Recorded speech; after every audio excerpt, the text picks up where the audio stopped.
What started as a hobby during the pandemic has become a full-time business for a Milwaukee woman. She's making candles in her basement studio that showcase different body types.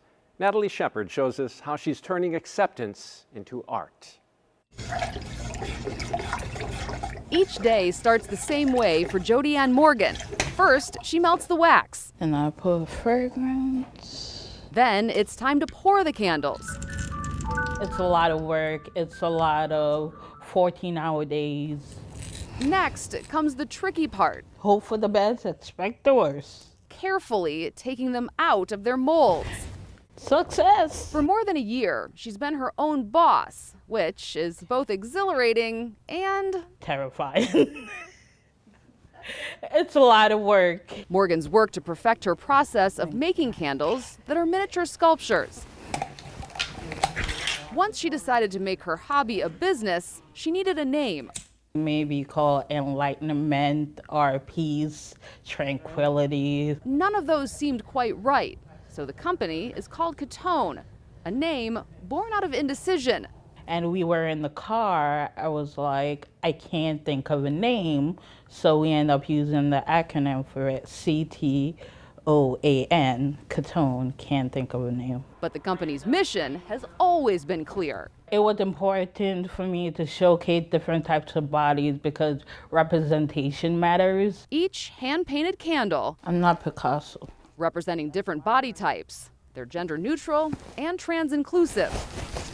It has side rolls and back rolls. Morgan's wife, Kaya Milstein, says the response to Ketone's candles, people seeing bodies that look like theirs, has been overwhelming. If you can find this candle beautiful, then you can find yourself beautiful. She's been by Morgan's side every step of the way, building Ketone's website and helping with marketing. I would like to say that I was extremely supportive, but it was like the fourth or fifth hobby she had tried out. So one day I came to her and I was like, babe, so is this gonna keep being a hobby or are you trying to start a business? As the business grew, so did the need for space.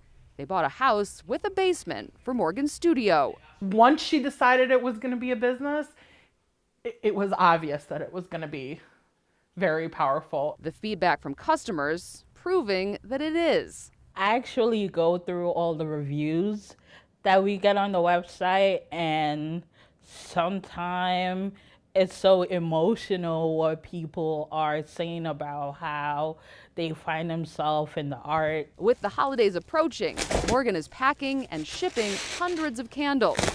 Her studio smelling like peppermint, ginger, and pine. It smells like a combination of scents. She's spreading the holiday cheer by giving $2 from each candle sold to the Hetrick Martin Institute in New York. That was definitely a safe haven for me as a teenager when I came out as gay. Giving back is built into the business. She's been doing it since it launched in November of last year. And you know, when she gets to make her $800 donation in Pride Month, that's a lot. Ketone, a company dedicated to acceptance in all its forms. It's giving back to me a warm feeling, like I'm making an impact. I'm super excited to share